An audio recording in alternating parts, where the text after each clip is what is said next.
Pak. Kemarin kita sudah belajar mengenai aktivitas ya. Kalian juga sudah belajar terakhir itu sampai hukum Debye-Hückel ya, baik yang limiting maupun extended law-nya. Jadi kalian nanti bisa menghitung mean activity coefficient atau koefisien aktivitas rata-rata. Nah, sekarang saya mau memulai chapter yang baru ya. Saya memulai chapter yang baru itu mengenai kita sudah mulai membicarakan mengenai kesetimbangan fasa ya. Nanti ada sistem fasa 1 komponen, 2 komponen dan 3 komponen ya. Tapi untuk hari ini kita akan membahas yang 1 komponen. Sekarang perhatikan ya, kalian harus bisa membedakan dulu apa itu fasa, apa itu komponen. Coba saya mau tanya deh ke siapa ya? Coba Mark, fasa itu apa sih Mark? Halo Pak. Iya. Apakah Apa Mark? terdengar? Ya. Iya, Oh, terdengar. fasa ya. Ya, fasa Fasa itu itu apa? suatu kesatuan bentuk dan sifat begitu. Kesatuan bentuk dan sifat. Nah, gimana tuh? Coba. Ya, jadi dia punya sifatnya yang spesifik terhadap setiap fasa. Kalau kamu bikin dalam 1 kalimat gimana? Fasa adalah, bisa nggak? Kesatuan sifat dan bentuk yang memiliki perbedaan yang jelas. Apa? Perbedaan yang jelas. Oke. Iya, terhadap fasa lain. Oke. Coba Umar. Mana Umar? Ada Pak, hadir. Gimana Umar? Apa yang menurut kamu fasa itu apa sih? Yang kamu ketahui. Kalau menurut saya, sesuatu dikatakan memiliki fase yang berbeda itu kalau ada batas yang jelas Pak di antara dua sesuatu tadi. Oke, itu ini ya. Ada batas yang jelas. Oke. Tapi belum menjawab tuh sebenarnya Umar. Fasa adalah apa? Sesuatu yang memiliki batas yang jelas gitu. Jadinya. Iya, kira-kira seperti itu Pak. Oke. Coba yang lain lagi.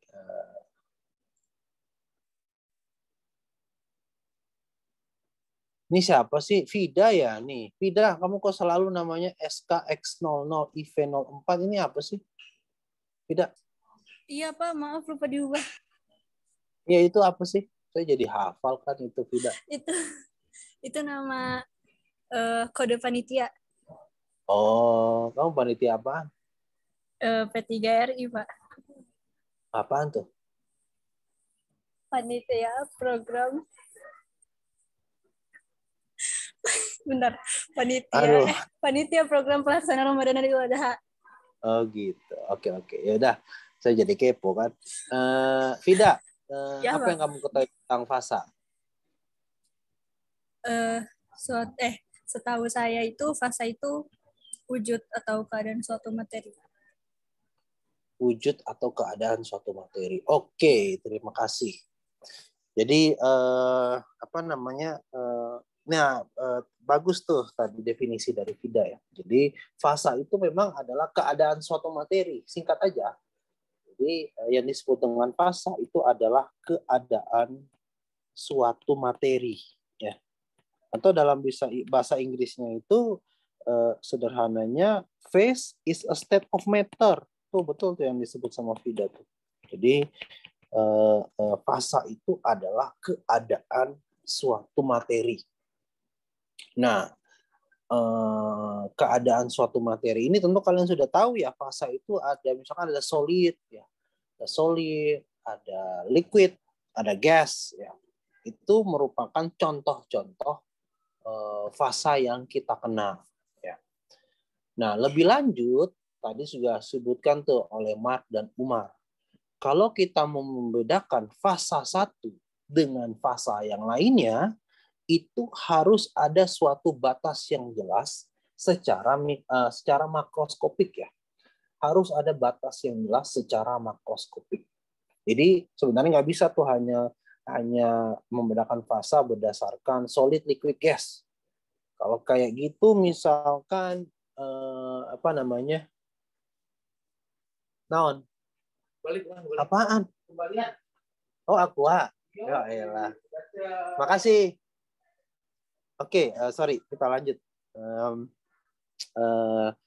A state of matter ya. Jadi keadaan suatu materi. Untuk membedakan fasa satu dengan fasa lainnya, betul tadi kata Mark dan Umar bahwa harus ada suatu fasa yang jelas. Ya. Jadi misalkan contoh kita punya apa ya, NaCl solid kan ya. Kemudian kita punya katakanlah CuSO4 5H2O. Nah, ini juga solid. Kalau tadi definisinya hanya solid, liquid, gas, berarti kalau campuran NaCl sama CuSO4 5H2O solid, ya udah ini satu fasa dong. Kan tidak begitu ya, tidak begitu. Tidak begitu. Jadi kita sebut campuran dari NaCl dan CuSO4 5H2O itu adalah dua fasa. Ya, dia dua fasa. Fasa pertama adalah ini, fasa kedua adalah yang ini. Apalagi secara makroskopik itu terlihat sekali perbedaannya. NaCl kan berwarna atau tidak berwarna ya, tampaknya sih berwarna putih gitu. Kemudian CuSO4 itu warnanya apa, Rehan? Kalau CuSO4 5H2O? Biru, Pak. Ah, pintar. Warnanya biru ya. Kalau nggak ada hidratnya, CuSO4 aja? Nggak tahu, Pak. Kalau nggak ada air ya warnanya putih juga, Rehan. Ya. Jadi apa namanya? Ada dua fasa ya. Batasnya bisa terlihat dengan jelas. Kemudian saya mau tanya lagi, kalau misalkan air mendidih, itu ada dua fasa nggak ya, Evelyn? Evelyn Limuel. Evelyn.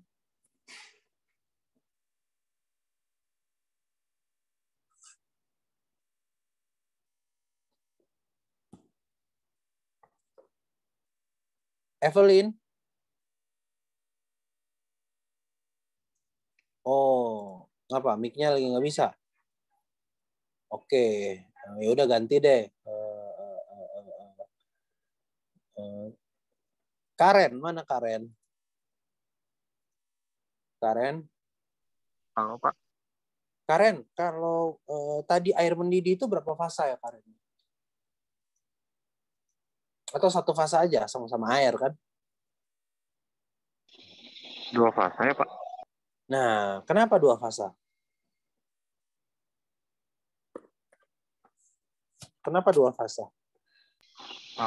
Karena dalam air mendidih itu ada yang fasa air, sama ada yang uapnya, Pak. Nah, karena di situ juga kita bisa lihat ada batas yang jelas. Benar ya? Jadi misalkan ini air, gitu ya. Air, ini di sini H2O yang liquid ya. H2O liquid, gitu. Kemudian nanti di atasnya, misalkan ya, ada uap kan ya, kelihatan uapnya. Nah, terlihat kan batas yang jelas di sini ya. Ada batas yang jelas di sini nih antara H2O liquid dan H2O yang gas ya atau uap air. Maka di sini kita bilang H2O itu apa namanya memiliki ada dua fasa di sini. Lebih lanjut kita bisa simpulkan bahwa yang namanya fasa ya, kalau dia satu fasa, kita bilang dia fasa yang sama, itu harus ada dua syarat. Syarat yang pertama adalah spesi kimianya atau spesi kimia atau misalkan komposisi kimianya. Yang kedua apa? Kedua adalah keadaan fisik atau physical state-nya, ya. Keadaan fisik atau physical state.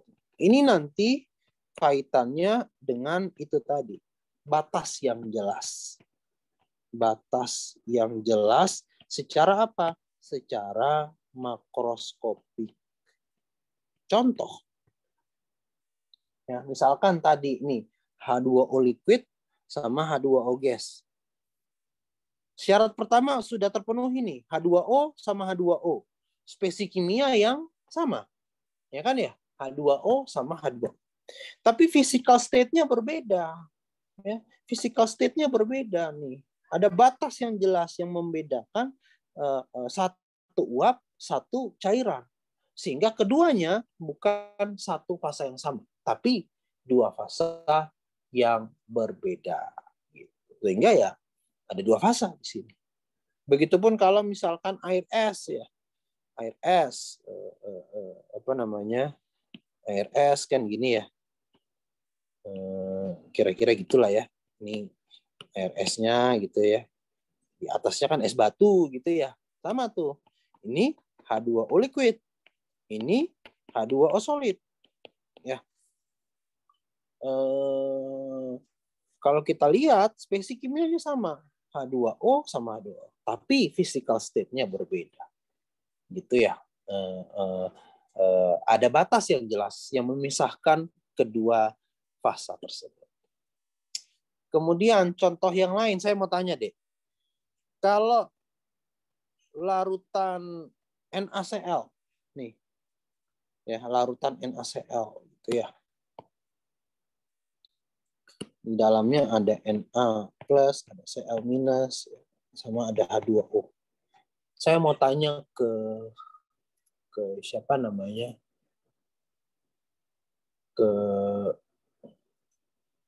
Ada nggak yang belum pernah saya tanya? Ada yang mengaku yang belum pernah saya tanya, belum pernah saya panggil? Ada? Atau semuanya udah?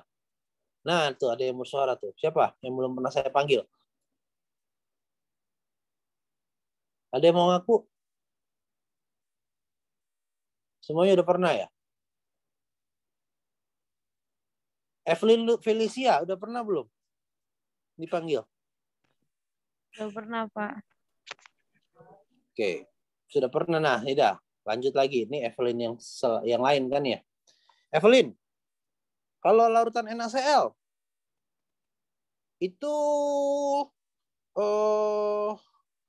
berapa fasa tuh?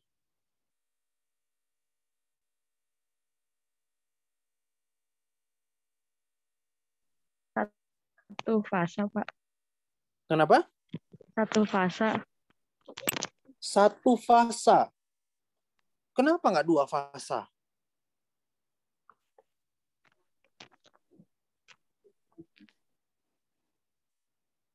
Karena kelihatan batas larutannya. Kelihatan batas yang jelas gitu. Oke, betul ya. Karena tidak ada batasan yang jelas. Ya. Tapi Pak, kalau kita zoom terus-menerus kan nanti ada Na+ yang dikelilingi oleh molekul-molekul air gitu ya. Itu batas yang jelas tuh Pak. Nah, nggak bisa ya. Ini kan sudah secara molekular.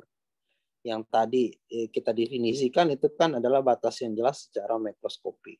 Secara makroskopik ya. Jadi kalau seperti itu kamu zoom terus nanti di atom juga kamu bisa bedakan antara satu atom dengan adalah molekul yang H2O misalkan. Ini kan H sama O juga beda dan nanti ini juga lagi. 3 fasa nih H2O kan tidak begitu ya. Tapi batas yang jelas secara makroskopik. Kalau secara komposisi kimia gimana Pak? Ya tentu saja satu fasa. Kenapa? Kalau kamu cuplik ya, atau kalian cuplik di sini misalkan ya, kemudian cuplik di sini, cuplik yang ada di sini, itu kan komposisinya semua sama.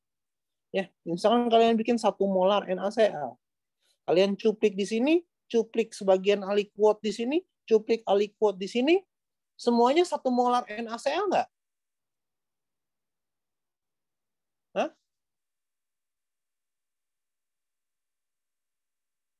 Iya, Pak. Iya, sama kan? Semuanya sama, satu molar juga. Sehingga apa? Sehingga larutan NaCl merupakan larutan yang fasanya ya satu fasa. Sistemnya sistem satu fasa. Gitu. Sistemnya sistem satu fasa. Seperti itu.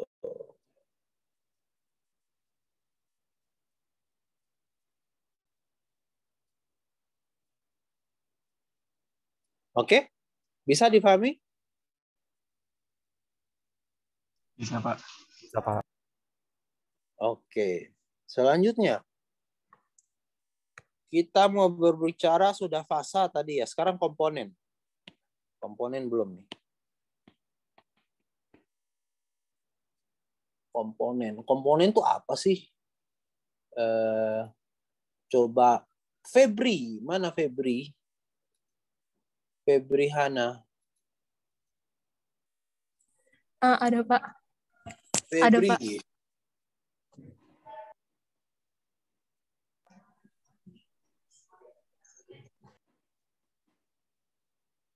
Febri mana Febri? Ada ya? Ada, Febri, komponen itu apa sih?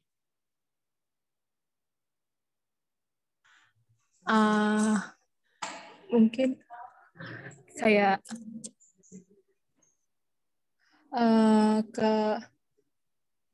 kalau misalnya kayak bagian apa sih, kayak bagian dari keseluruhan yang membentuk suatu senyawa gitu, Pak. Bagian dari keseluruhan yang membentuk suatu senyawa. Itu. Iya. Iya, Pak. Contohnya gimana tuh?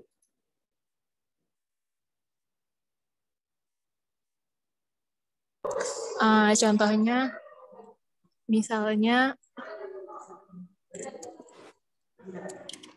kalau pakai definisi kamu, misalkan H2O, larutan, misalkan cairan H2O berarti ada 3 komponen gitu, maksudnya kayak gitu. Apa gimana tuh?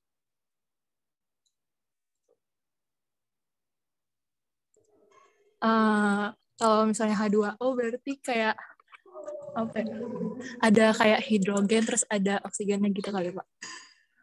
Jadi 3 komponen maksudnya atau 2 komponen? Iya. Oke. 2, Pak. 2 atau 3?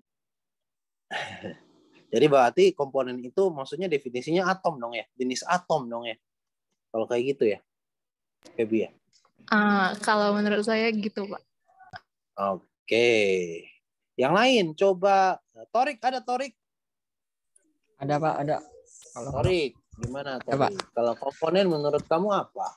Ya sama sih, Pak, komponen itu bagian penyusun dari suatu senyawa. Contohnya komponen itu kayak komposisi dari itu, Pak, dari setiap fasa pada dalam suatu sistem, Pak. Jadi kalau H2O cair, ya, itu apa dong? Ya komponen penyusunnya kan hidrogen sama oksigen, Pak. Mungkin, nggak tahu sih, Pak. Hah? Gimana sih? Ya gitu, Pak, menurut saya, Pak. Ya begitu menurut saya. Ya gimana? Ya kalau H2O cair, ya penyusunnya itu hidrogen sama oksigen, Pak. Berarti Dalam 2 fase cair. dong. Definisinya sama dong. Maksudnya komponen di sini atom gitu ya? Yang saya ketahui saat ini gitu, Pak. Oke. Yang lain coba. C, mana C? C. Pak. Kenapa kamu siapa sih? C ya? Karena Ilahi, Pak. Oh, Carmen. Oke. Ya. Karen, Pak. Carena ya, Carena. Karen, komponen menurut kamu apa? Kurang lebih sama sih, Pak, kayak Torik tadi. Penyusun dari suatu senyawa gitu, mungkin. Penyusun suatu senyawa dong berarti ya, bukan sistem ya, senyawa ya. Oke. Iya, Pak. Arya, mana Arya? Halo Pak, suara saya masuk Pak. So, Arya, komponen itu apa Arya? Komponen itu adalah suatu konstituen yang sifatnya tidak dependen secara kimia Pak pada suatu sistem. Jadi kalau larutan atau kolarutan, apa sih H2O liquid itu berapa komponen? Satu komponen doang Pak. Oke. Coba yang lain, naik satu lagi deh.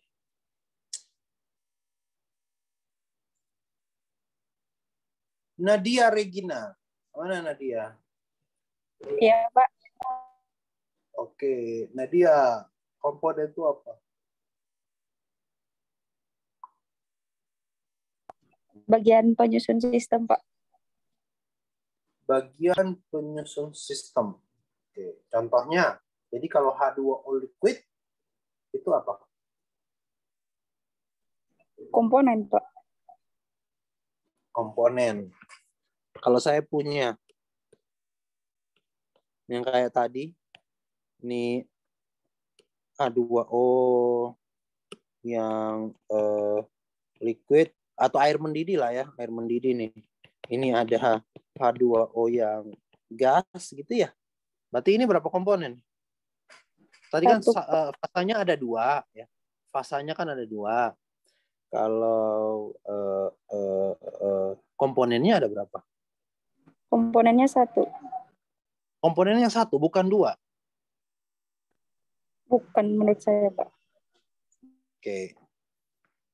Maria, mana Maria?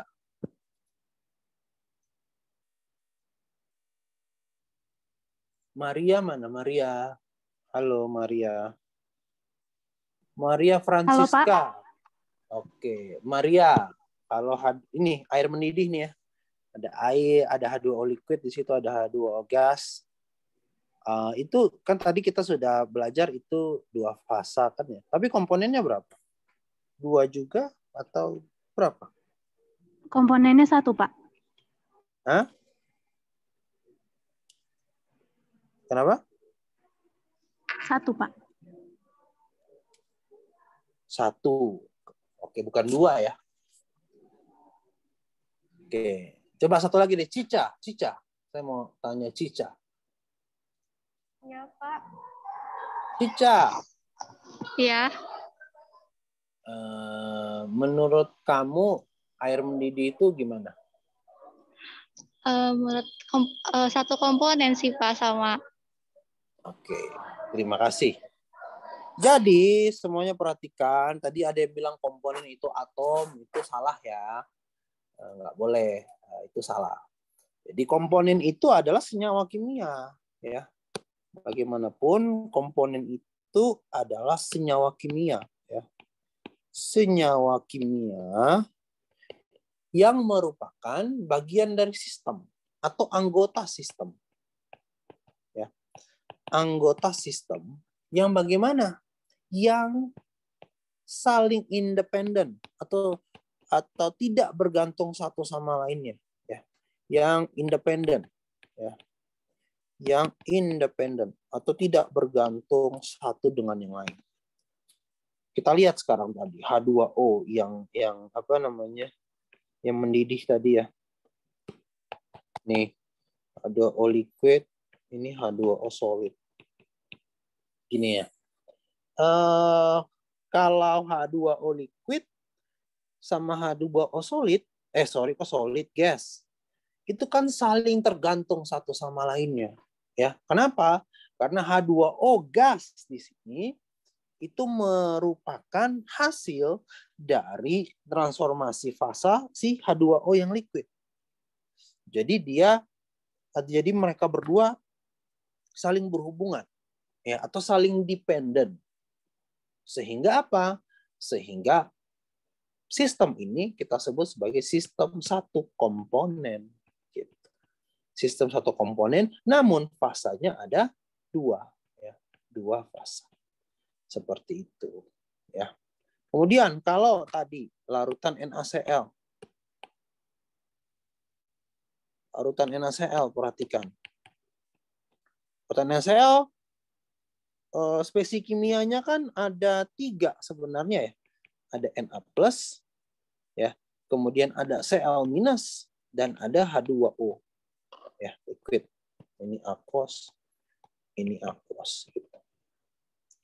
H2O ini satu komponen ya. Ini satu komponen. Nah, Na sama Cl, Na sama Cl, Na+ sama Cl-, walaupun merupakan 2 spesies yang berbeda sekarang, tapi mereka saling tergantung. Ya, kan sama-sama berasal dari NaCl. Ya, jadi ini dianggap sebagai satu komponen, bukan 2 komponen. Kenapa? Karena keduanya saling dependen. Keduanya saling dependen. H2O itu satu komponen yang independen juga. Ya, sehingga sistem yang seperti ini, larutan NaCl ini berarti sistem 2 komponen, ya, tapi fasanya 1 gitu. Bisa dibedakan antara komponen sama fasa? Halo? Bisa, Pak. Bisa? Bisa, Pak. Permisi, Pak. Silahkan. Willy, kenapa Willy? Ini misalkan kan ini ada NaCl sama H2O gitu ya, Pak. Misalkan saya tambahkan ion K+ sama apa ya, Mg2+ gitu. Nah, itu jadi ada berapa komponen, Pak? Kalau kamu tambahin apa? HH+? Mg2+ sama K+ misalkan. Ya kan kamu nggak bisa nambah Mg2+ sendiri ya. Pasti kamu tambahkan misalkan MgCl2 ya. Atau Mg nitrat. Kan nggak mungkin kamu nambah Mg2+ aja kan ya, Willy ya? Nggak mungkin kan ya?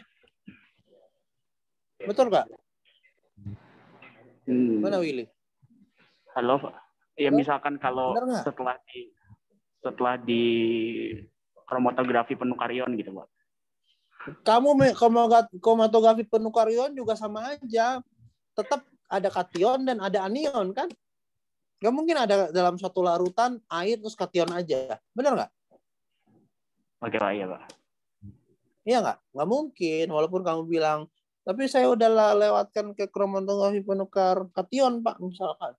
Ya kan itu nukar kationnya doang. Tetap anionnya ada kan. Kamu tambahin MgNO3 misalkan. Berarti nanti nambah Mg2+ sama NO3 2-. Ini juga satu komponen. Gak bisa kamu hitung sebagai 2 komponen. Kalau seperti ini gimana dong? Ya udah 3 komponen, 1 fasa. Jelas, Willy? Iya, jelas, Pak. Oke. Lanjut. Permisi, Pak. Ya, silahkan. Kalau kenapa? Kalau untuk plasma itu tuh fasa sama komponennya gimana ya, Pak? Kalau plasma itu berarti satu ini ya, fasa plasma itu satu fasa ya. Plasma itu satu fasa karena tidak ada batas yang jelas, ya kan? Tidak ada batas yang jelas. Gitu. Komponennya bagaimana, Pak? Ya komponennya nanti tergantung. Plasma kan bisa lebih dari satu komponen, bisa N komponen kan ya, tergantung. Tapi kalau fasanya mah ya satu fasa. Kayak ini, kayak yang larutan ini. Kan komponennya kalau kalian masukin garam yang larut dalam air, kan komponennya bisa banyak ya, bisa N komponen ya. Kalian bisa larutkan misalkan 3 jenis garam dalam satu pelarut air, kan bisa ya. Tapi tetap jadinya satu fasa. Komponennya bisa N komponen. Oke, Torik? Oke, Pak. Oke. Saya mau tanya ke atau ke kalian lah semuanya. Coba siapa yang bisa jawab. Kalau susu. Ya, susu. Susu tuh 1 fasa atau 2 fasa ya?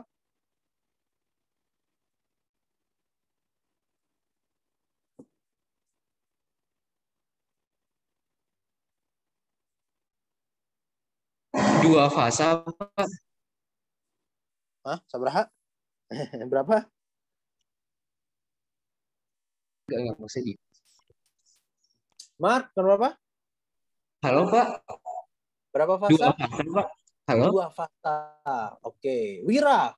Betul Wira 2 fasa Wira? Susu, kalau susu ya. Susu. Susu. Iya Pak, betul Pak, 2 fasa. Oke, 2 fasa. Ya, tapi kan kelihatan rata ya. Benar nggak Wira? Kelihatan homogen kan ya? Iya Pak, betul. Tapi kok bisa jadi 2 fasa? Membentuk koloid Pak. Membentuk koloid Pak. Iya. Iya, lebih detail, lebih spesifiknya lagi apa? Emulsi ya. Betul? Iya Pak, betul. Ya, nanti kalau kalian kalau emulsi itu kan ketika kalian zoom itu kan sebenarnya ada batas yang jelas ya. Ada bisa OW, bisa WO kan ya. Bisa oil in water atau water in oil ya. Tergantung fasa terdispersi dan medium pendispersinya. Jadi ya apa namanya 2 fasa itu ya. Walaupun kelihatannya kok ini apa namanya rata gitu ya, tapi sebenarnya itu ada batas yang jelas antara minyak dan fasa minyak ya khususnya dan fasa air atau fasa hidrofobik dan fasa yang hidrofilik. Gitu. Bisa mengerti semuanya? Halo. Bisa Pak. Bisa, Pak.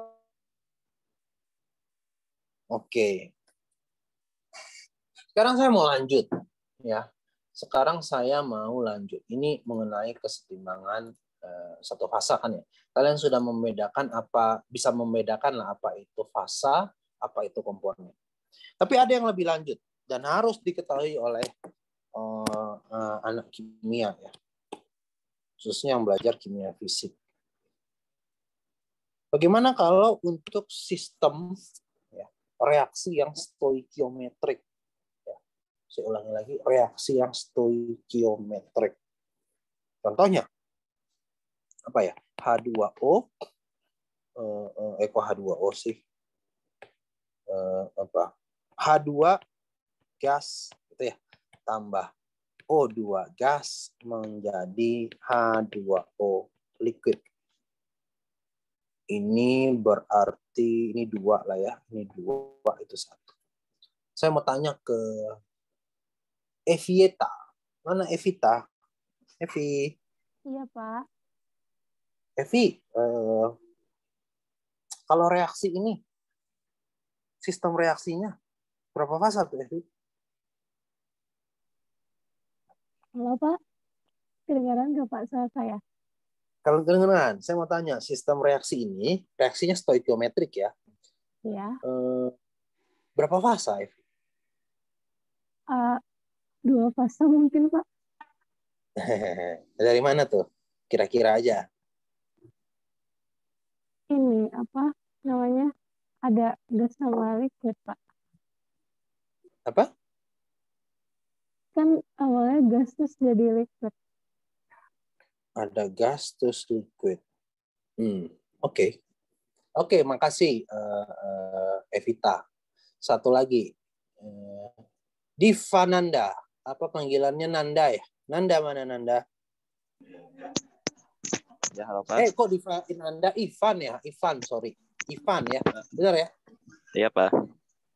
Ivan. Sistem ini reaksinya stoikiometrik. Berarti berapa fasa? 2 Pak. 2 fasa. Oke, terima kasih. Kalau perhatikan ya, kalau reaksinya stoikiometrik ini cuma 1 fasa. Ingat tadi, stoikiometrik ya. Artinya apa?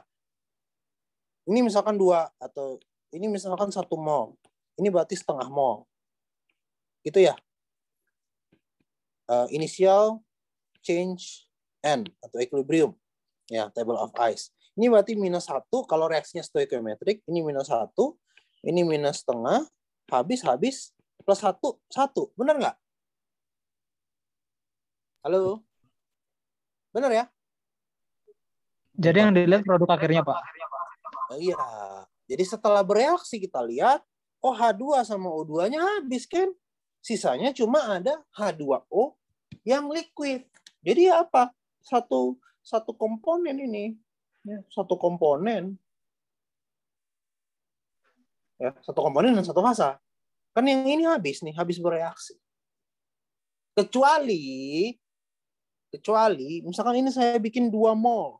Sehingga O2 menjadi reaksi pembatas, ya. Di hasil akhir saya masih dapatkan H2-nya 1 mol, H2O-nya 1 mol. Nah, kalau seperti ini, berapa komponen ini? Berapa komponen ini?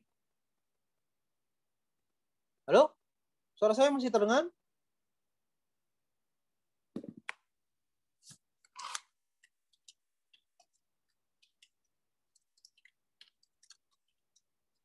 Halo, suara saya masih terdengar nggak?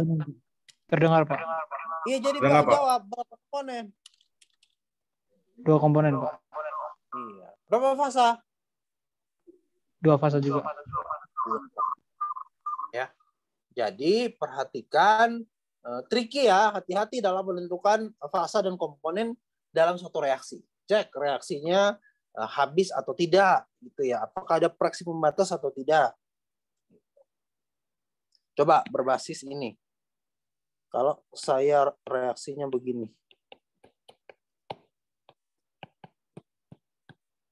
Oh iya, Pak, permisi, Pak. Bentar. Ya, kenapa? Kalau misalnya berkesetimbangan, ya dianggapnya fasenya beda kan ya, Pak? Walaupun stoichiometris. Gimana? Kalau misalnya reaksinya berkesetimbangan, jadi setiap komponennya ada sendiri-sendiri, jadi jumlah fasenya nggak sama dong sama yang udah habis duluan. Oh, itu beda lagi. Itu beda lagi. Contoh ya, misalkan ini membentuk reaksi kesetimbangan nih. Ya. Membentuk reaksi kesetimbangan. Jadi di hasil akhir ini ada, dan ini juga ada. Itu yang mau saya tanyakan sekarang. Berapa komponen? Saya mau tanya. Ada 3, Pak. Arya, menurut Arya berapa komponen? Ada 3 komponen, Pak. 3 komponen. Oke. Yang setuju dengan Arya, angkat tangan. Yang setuju dengan Arya, angkat tangan. Fasanya 3 juga, Pak. Hah? Fasanya 3 juga. Fasanya 3 juga. Oke. Coba angkat tangan. Oke, turun semuanya. Sekarang turun tangan. Saya mau tanya ke siapa yang tadi belum saya panggil. Raihan, mana Raihan?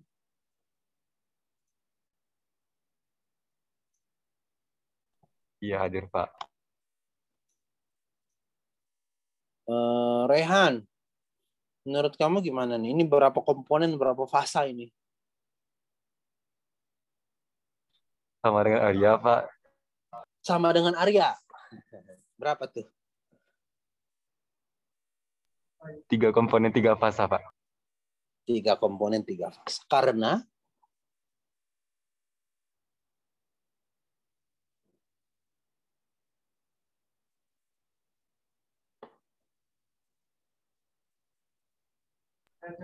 Karena senyawanya beda, Pak. Karena senyawanya berbeda. Oke, kalau fasanya?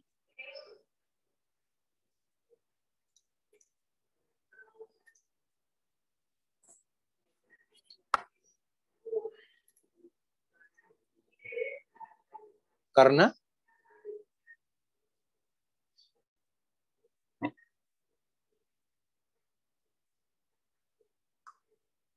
Karena apa?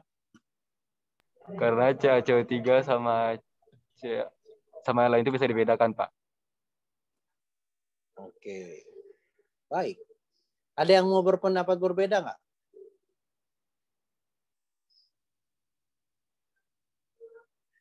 Ada yang mau berpendapat berbeda nggak? Itu 3 anggota sistem dan 3 fasa nggak?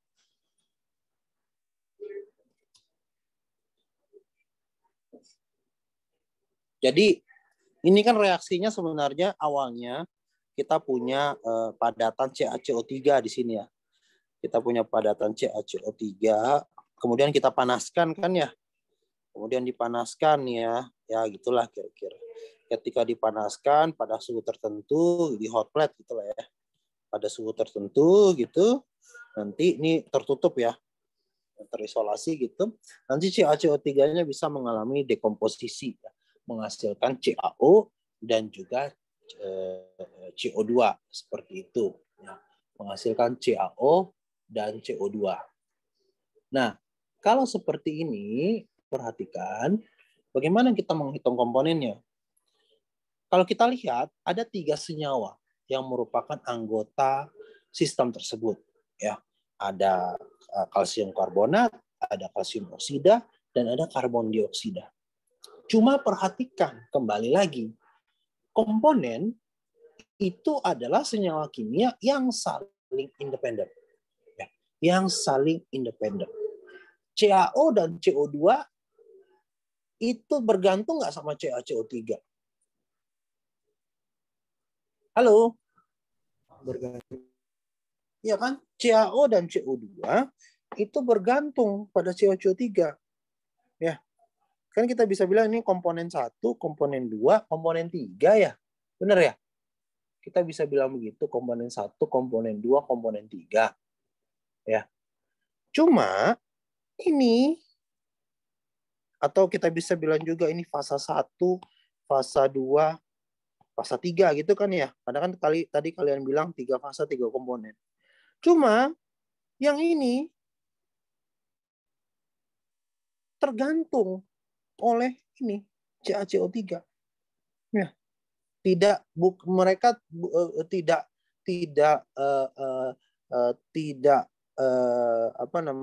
tidak bebas ya. Mereka tidak independen. Tapi kedua produk ini merupakan hasil dari CaCO3 di sini. Sehingga apa? Kalau sistemnya seperti ini, komponennya jadi berapa? Komponennya jadi ada 2. Bisa difahami? Atau masih ada yang bingung? Bisa nggak sistem ini ada 3 komponen? Bisa. Kalau apa? Kalau awalnya nih di sini nih.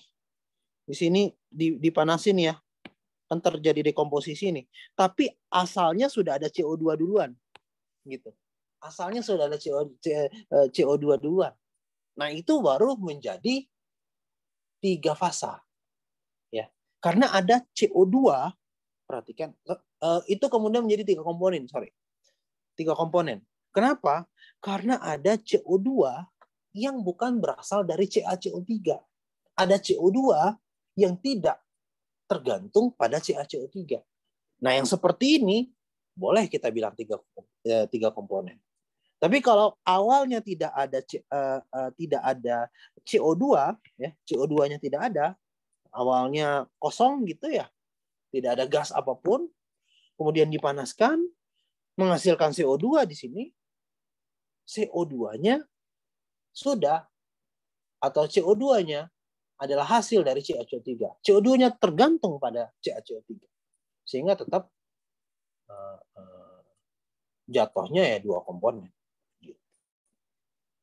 Atau ada juga kasus lain di mana ini ada CaCO3 campuran dengan CaO.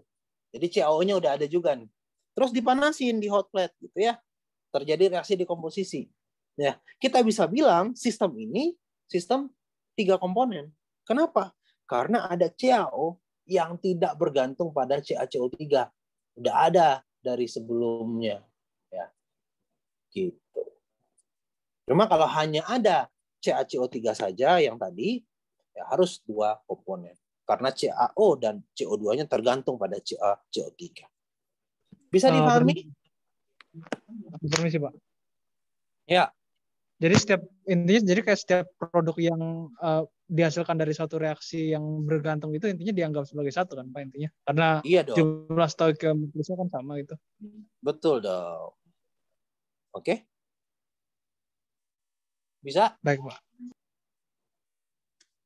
Bisa Pak. Oke, good. Good. Yang lain? Yang lain? Rahmat? Permisi Pak. Ya. Gimana Rahmat? Oh, iya Pak. Maaf Pak, saya ke Putus. disconnect. Halo Pak. Hah? Halo Pak. Iya, kenapa? Tadi saya ke disconnect Pak, baru masuk lagi. Oh, oke. Nanti tanya temennya ya, Rahmat ya. Iya Pak. Oke. Daryl, mana Daryl? Ya Pak, mau nanya Pak. Ada ngerti? Cukup bisa menangkap atau ada pertanyaan Daryl? Mau nanya Pak. Ya, Lalu soal saya kedengaran ya Pak.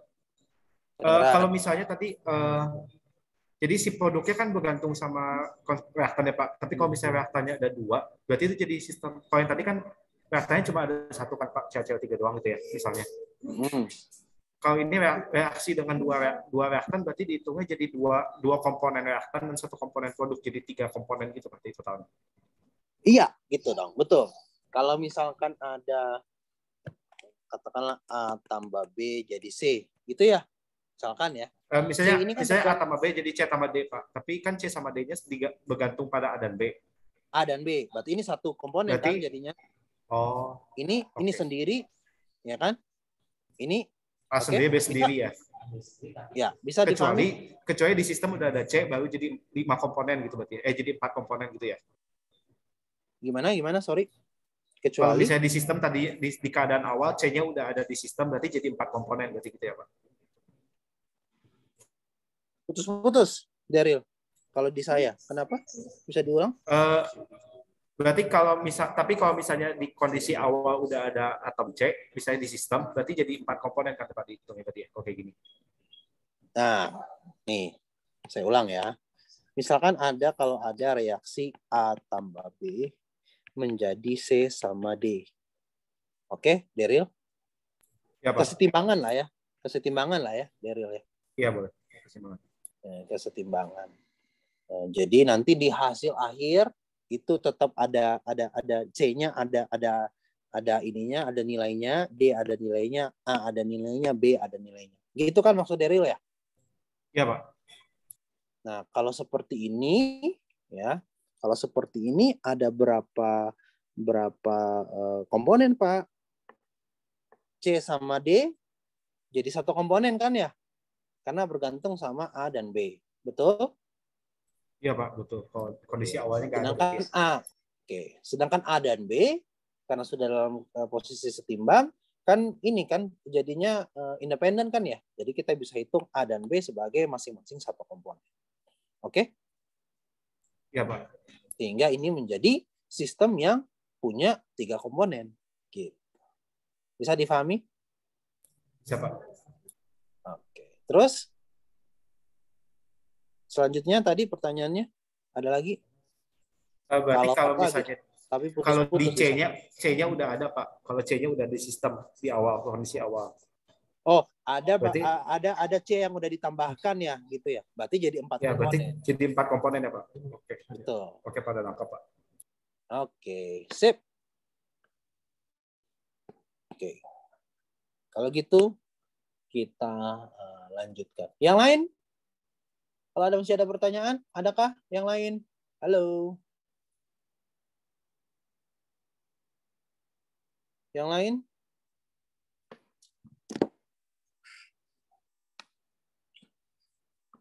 Yang lain? Yang sudah cukup bisa menangkap lah, paling tidak. Angkat tangan.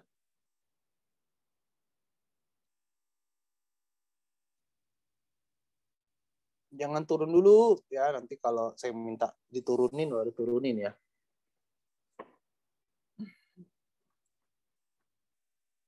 Oke, tunggu. Jangan turun dulu, masih ada.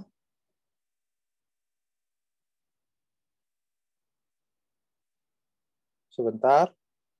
Saya hitung sampai 3. 1, 2, 3. Oke, turun tangan. Arif, Ardiana, sama Hoidir. Mana? Arif, Ardiana. Arif mana Arif? Sama Arya juga. Mana Arif? Mana, Pak? Arif, ada pertanyaan nggak? Tidak, Pak. Udah jelas. Oke, udah jelas. Terus kenapa nggak angkat tangan? Baru bangun. Arif. Apa, Pak? Terus kenapa nggak angkat tangan, Arif? Kamu kemana? Saya angkat tangan itu, Pak. Enggak, tadi enggak. Udah jelas ya, Arif ya? Iya, kayaknya itu bukan saya, Pak. Ardiana mana? Ardiana. Ya, Pak, hadir, Pak. Apa yang masih belum jelas, Ardiana? Tadi yang habis ditanya Daryl udah jelas, Pak, jadinya. Tadi saya juga mau nanya itu sebenarnya, tapi udah jelas. Oke. Hoidir. Hoidir.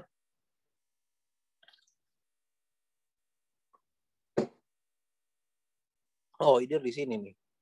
Apa namanya? Ada pertanyaan nggak, Hoidir? Mic kamu kenapa? Iya, Pak. Soalnya ini jelas. Oke. Halo, Pak. Kita lanjut kalau gitu.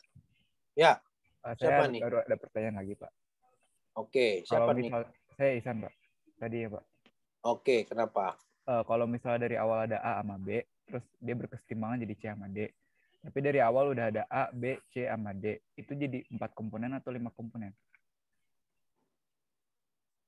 Mana? Kalau dari awal udah ada 4-4-nya itu tetap 4 komponen atau jadi 5 komponen? Kalau A, B, C, D gitu ya, 4 komponen dong jadinya. 4 komponen ya, Pak? Iya. 5 dari mana? Satu lagi siapa tuh? Iya nggak? Iya, Pak. Oke. Lanjut kalau gitu ya. Saya lupa. Saya mau ngopi dulu sebentar. Ada gambar yang mau saya kopikan dulu.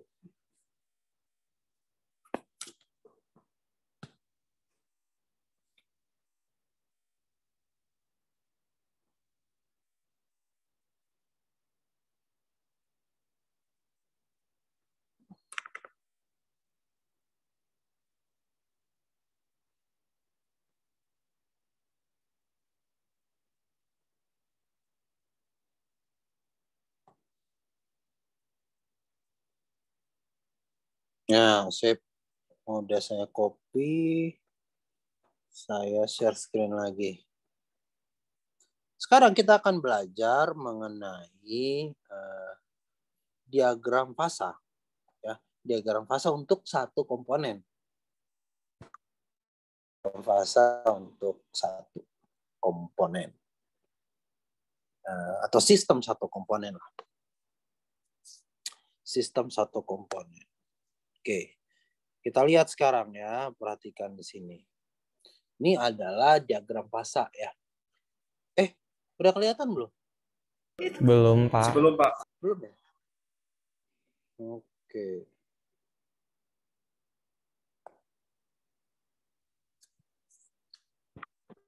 Sekarang? Udah? Udah, Pak. Udah terlihat, Pak. Oke. Sekarang kita lihat dan perhatikan. Ini adalah diagram fasa ya. Diagram fasa untuk air ya. Yang umum kan contohnya sering orang pakai air ya. Diagram fasa ini untuk satu komponen saja ya. Satu komponen yaitu air. Gitu.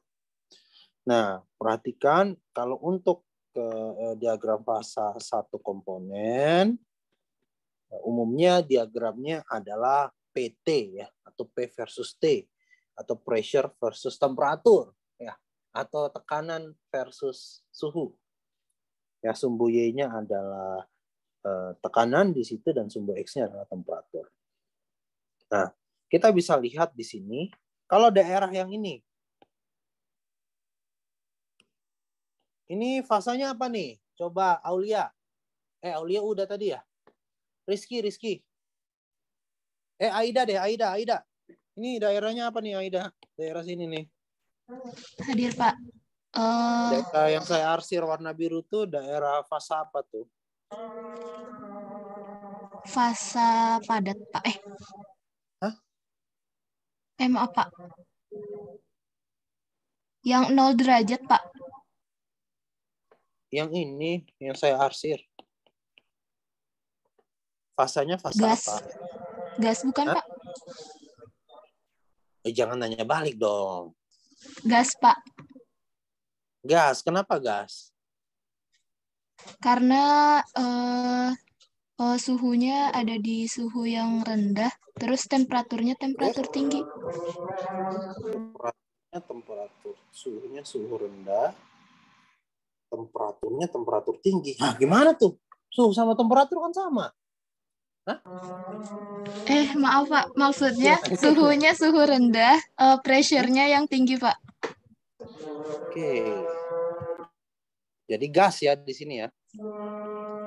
Iya, Gitu. Pak. Oke, salah Aida. Masa gas?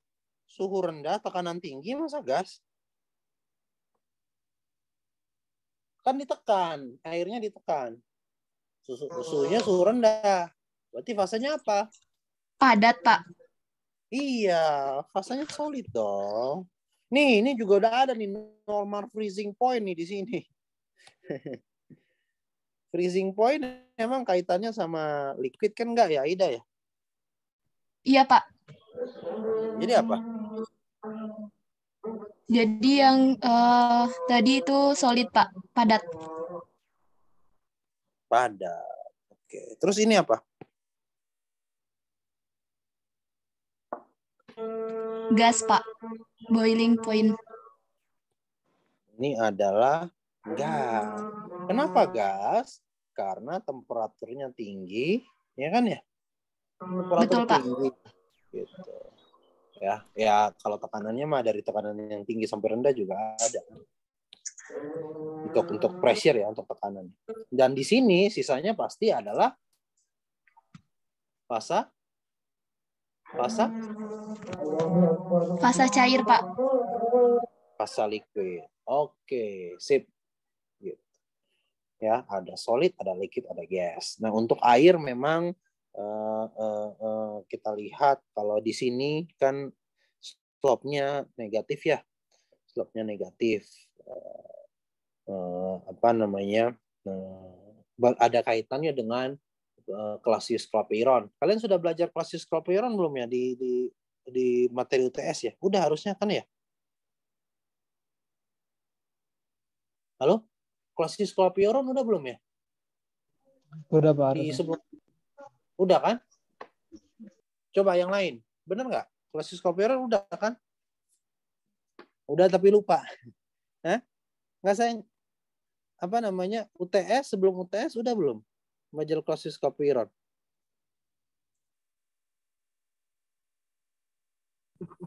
Halo, Pak. Saya sendiri baru dengar ya, Pak. Hah? Belum dong? Oke. Yang lain coba.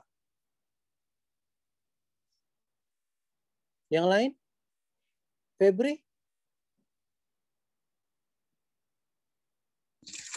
Kayaknya udah, Pak. Cuman nggak ingat lagi, Pak. Cuma lupa. Aduh, jangan dilupain ya. Harusnya udah kok. Ya, jangan dilupain ya. Ini ada kaitannya dengan Clausius-Clapeyron. Ini dan juga ini. Slope-nya kan ini positif, ini negatif kan ya. Nanti kalian baca lagi lah. Nah, perhatikan sekarang. Kemudian ada garis-garis fasa di sini ya. Ini garis transisi fasa sebenarnya. Garis transisi fasa. Kalau garis ini berarti menunjukkan transisi fasa antara solid liquid. Kalau dari kiri ke kanan ini namanya apa? Perubahan fasa apa?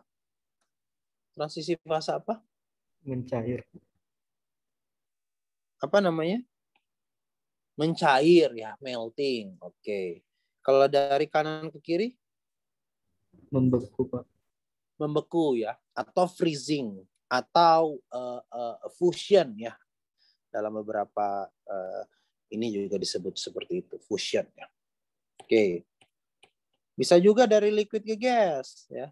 Liquid ke gas itu berarti evaporation ya. Evaporation penguapan dari gas ke liquid berarti kondensasi. Itu ya. Kemudian bisa juga dari solid ke gas yang disebut sebagai sublimasi. Oke. Selanjutnya, di sini juga kalian lihat ada normal freezing point dan normal boiling point. Jadi yang disebut dengan normal freezing point adalah titik beku pada saat tekanan 1 atmosfer. 1 atmosfer didefinisikan sebagai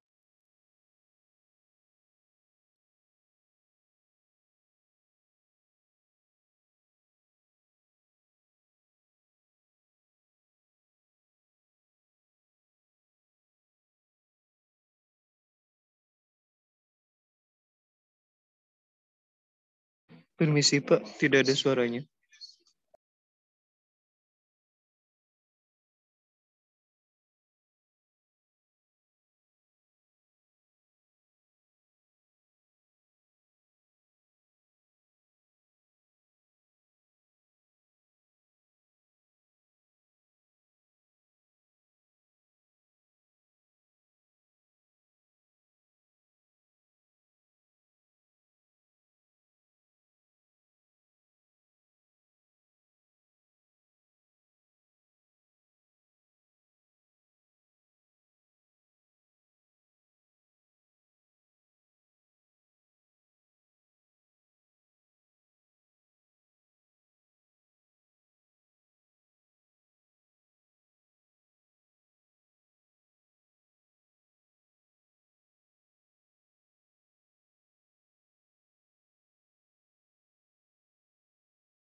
Suara saya ada? Halo? Ada, Pak. Sekarang ada ya? Tadi sampai mana dong?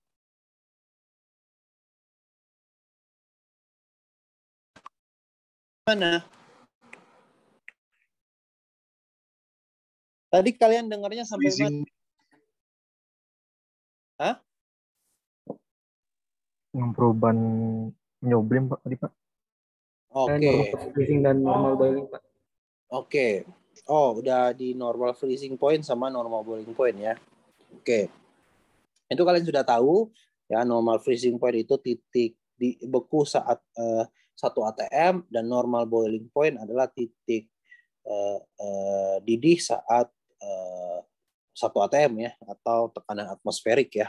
Makanya kan umumnya kita tahu bahwa kita familiar dengan titik beku air itu 0 derajat Celcius ya, air membeku pada 0 derajat Celcius, air mendidih pada 100 derajat Celcius. Itu karena pada keadaan atmosferik ya, 1 atm. Kalau kalian bawa air ke mana? Ke pegunungan misalkan yang tekanan atmosferiknya lebih rendah, kurang dari 1 atm, maka kita lihat di sini ya, tekanannya akan turun kan, misalkan di sini. Sehingga apa? Sehingga air akan membeku pada suhu lebih dari 0 derajat Celcius ya, dan air akan mendidih pada suhu kurang dari 100 derajat Celcius ya.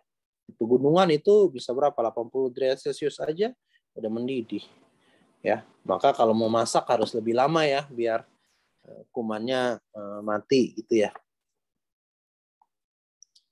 Gitu. Oke. Selanjutnya perhatikan ya. Selanjutnya perhatikan. Di sini ada titik triple ya. Di sini ada titik triple nih. Kalau kalian lihat. Titik triple ini adalah spesial ya. Spesial kenapa? Karena titik triple ini adalah titik atau keadaan atau kondisi tekanan dan temperatur di mana ketiga fasa akan hadir secara bersamaan. Ya, ketiga fasa akan hadir secara bersamaan. Baik itu fasa solid, fasa liquid, maupun fasa gas. Cuma di titik ini. Ya, di titik triple ini. Sedangkan yang lainnya, kalau di garis ini, ya, ini sepanjang garis ini berarti ada dua fasa, ya.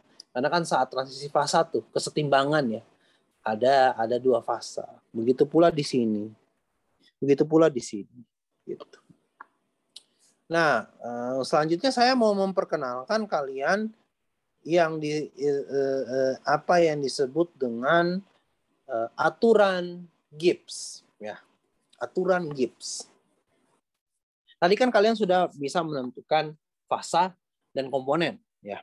Sekarang saya mau kalian mengetahui yang disebut sebagai aturan Gibbs. Aturan Gibbs ini apa sih? Ya, kita menentukan derajat kebebasan atau degree of freedom Lambangnya adalah F. F akan sama dengan C minus P plus 2, ya. Di mana C adalah komponen, P adalah fasa, 2 itu sebenarnya menyatakan ada dua parameter ya yang bebas, yakni P dan T, ya. P dan T. Itu ya, pressure dan temperatur. Contoh, di daerah ini saya hapus dulu aja biar gampang. Di daerah ini semuanya. Fasanya ada berapa? Di sini. Fasanya ada berapa? 1, Pak. Fasanya ada 1, ya. Berarti P sama dengan 1. Komponennya ada berapa? 1 juga, Pak, tadi. Komponennya ada 1 juga. Gitu ya. Kemudian degree of freedom-nya F menjadi berapa? Menjadi C minus P plus 2. 1 min 1 plus 2. Degree of freedom-nya sama dengan 2. Oke? Derajat kebebasannya sama dengan 2. 2 ini artinya apa, Pak? 2 ini artinya maksudnya gini. Kalau kita mulai dari titik ini misalkan, kita bisa dengan bebas bergerak ke kiri, ke kanan, ya, ke sumbu X dan sumbu Y pada bidang kartesian, ya, sumbu X maupun sumbu Y. Kita bisa bebas. Kita bisa ke sini, kita bisa ke sini, kita bisa ke sini, kita bisa ke sini, kita bisa ke sini, gitu ya. Dan semuanya akan punya nilai P sama dengan 1 dan C sama dengan 1. Ya, itu masuk dari derajat kebebasan, ya.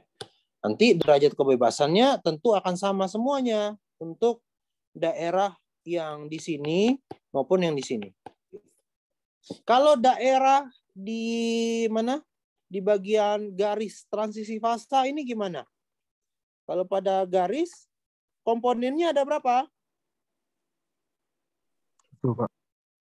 Komponennya 1, ya. Komponennya 1. Fasanya ada berapa? 2, Pak.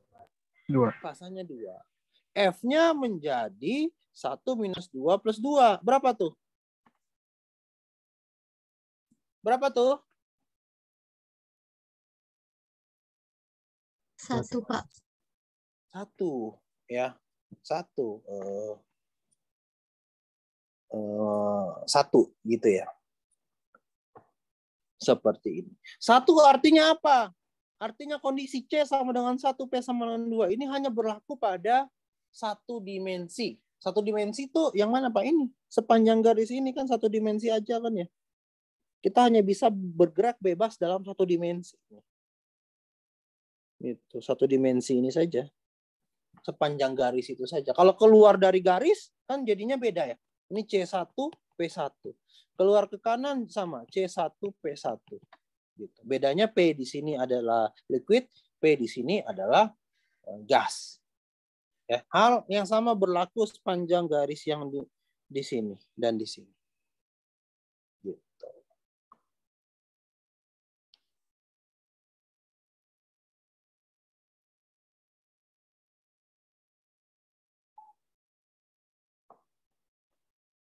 Pak, izin bertanya, Pak.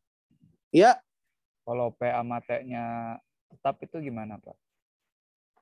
Gimana? Kalau P sama T-nya tetap, apa masih dianggap duanya itu, Pak?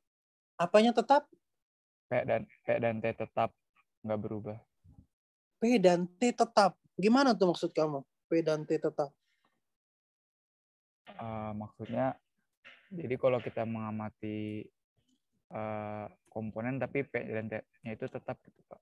Oh, oke. P dan T tetap tergantung kondisinya gimana. Kalau kamu ngambil P-nya 1 ya.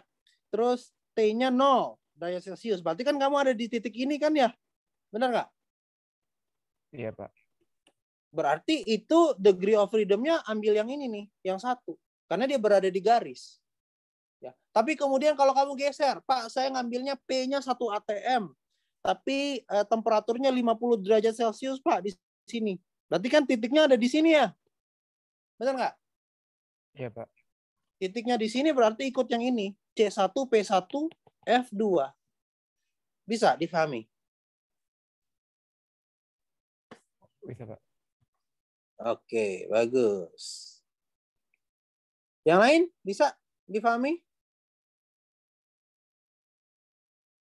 Bisa, Pak. Bisa ya?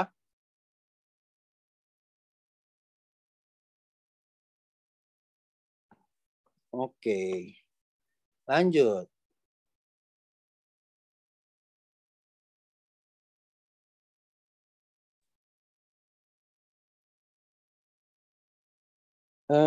Kalau di titik triple gimana, Pak?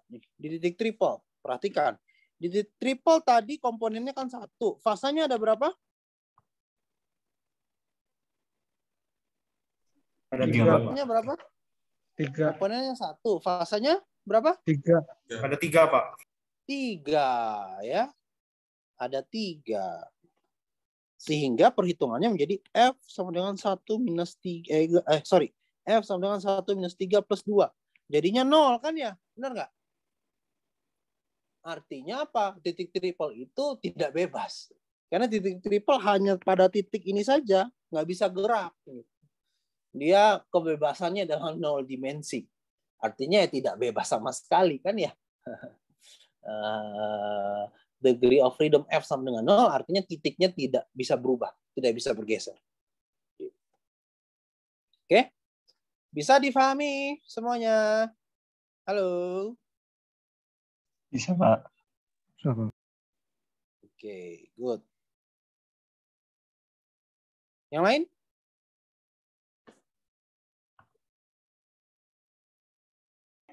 Aman, Pak. Bisa, Pak. Yang lain lagi? Oke, bagus. Gitu ya. Jadi ini kalian dapat pengetahuan baru nih, ya. Diagram fasa untuk satu komponen ya. Atau sistem fasa satu komponen. Gitu. Ini saya hapus. Oke?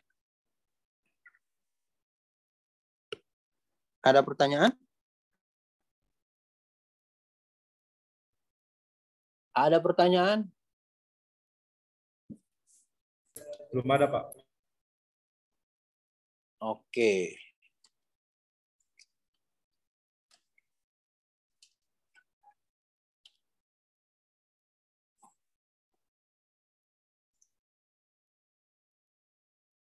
Oke, kalau gitu.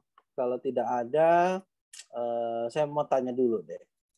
Zaki, mana Zaki? Halo, Pak. Zaki, ada pertanyaan tidak, Zaki? Belum ada, Pak. Oke. Bisa jelas ya Zaki ya? Bisa dimengerti ya? Bisa, Pak.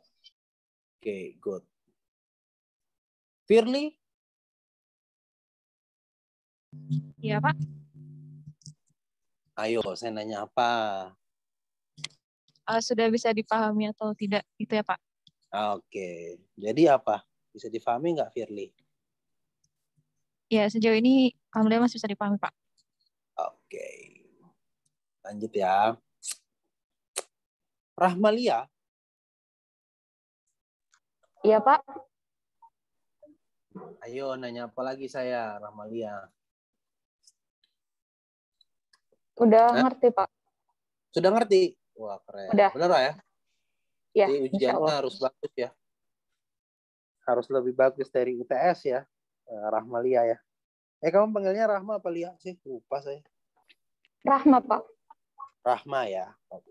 Ya. Bisa ya Rahma ya? Bisa, Pak. Oke, good. Bagus. Delvia? Ya, Pak. Bisa Delvia? Bisa, Pak. Mengerti. Kalian lagi di mana? Masih daerah kampus? Pulau Iya. Nyawang? Oke, bisa jelas Bukan, ya? Pak, di kelas. Oh, di kelas. Oh, berarti lagi rame-rame dong. Kalian kelasnya di mana sih? SKA di mana? Di Mektan, Pak. Di Mektan, Pak, SKA. Di Mektan yang di... kok di Mektan? Lantai 3, Iya. Pak. Lantai 3 yang di ya. Subang. Kalau bisa aja sih kita offline juga, cuma apa namanya, saya takutnya nanti yang kelas sebelah nggak bisa, jadinya nggak adil kan nih. Nanti saya tanya ya kelas sebelah ya, kan 01 ya. Oh Kak, tapi baru aja terusir dari kelas karena izinnya sampai jam 2 aja. Kalian total berapa orang sih sekelas?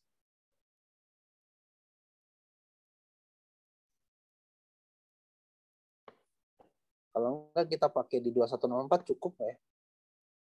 Tapi kalian 70 orang ya? Kayaknya nggak cukup deh. Nanti kita lihat lah ya. Tapi sementara masih bisa semuanya ya. Dito gimana Dito? Halo Pak. Bisa dimengerti Dito? Bisa Pak, aman. Kalau ujian sekarang kamu bisa jawab dong. Waduh. Nah, harus banyak belajar dulu ya. Iya Pak. Harus lebih bagus dari UTS. Oke, ya udah kalau gitu hari ini kita sampai sini aja. Nanti kita lanjut untuk yang kesetimbangan fasa 2 komponen. Itu yang lama tuh nanti karena banyak variasinya. Itu saja dari saya untuk hari ini. Sampai jumpa di hari Jumat ya. Semuanya sehat-sehat ya.